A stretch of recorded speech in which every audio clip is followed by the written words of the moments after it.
is that each obstacle is also an important opportunity. The obstacles come in a predictable sequence, one after the other, and each for a very promising reason. And the better you understand the journey to your dream and what God is doing in your life, the less likely you are to abandon your dream. So let me ask you, did you have a dream as a child that you lost along the way? Do you have a dream right now that seems impossible to pursue? Do you feel like God even forgot to give you a big dream? Or are you pursuing your dream but experiencing setback after setback?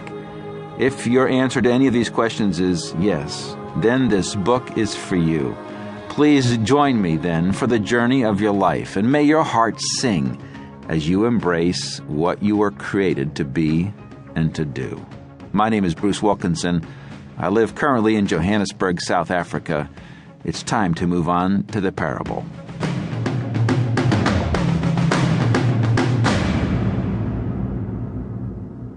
Chapter 1. Ordinary embraces his big dream.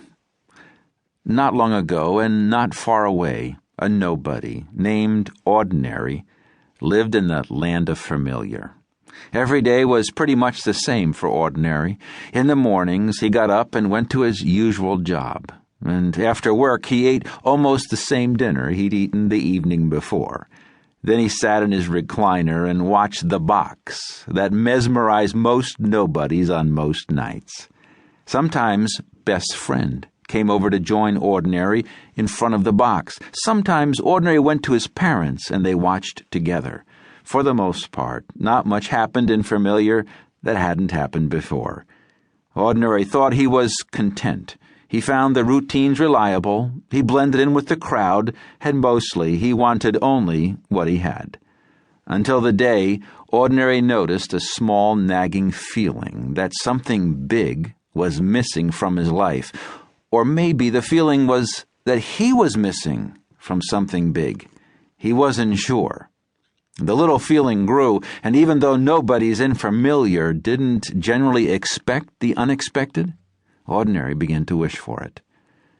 Time passed, and then one morning Ordinary woke up with these words echoing in his mind.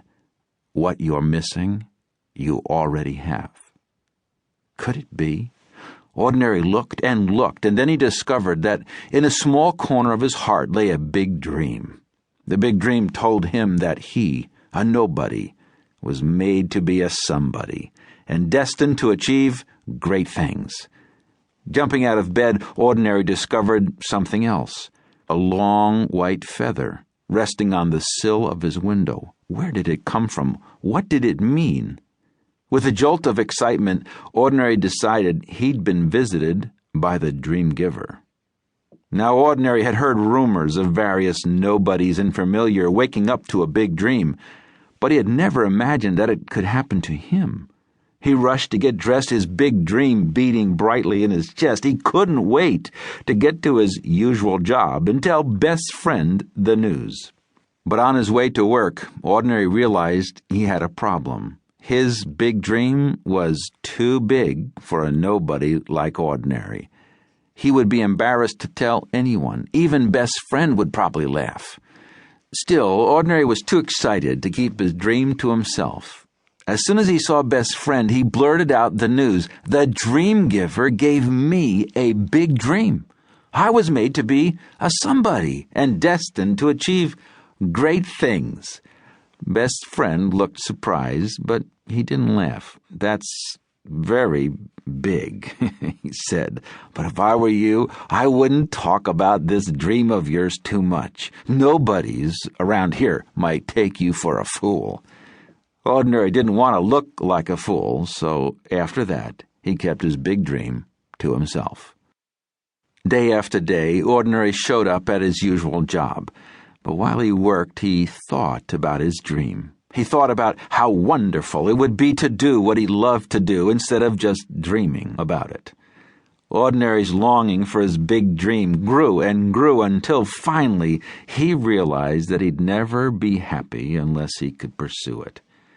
Why didn't the dream giver make it possible? If the dream giver didn't,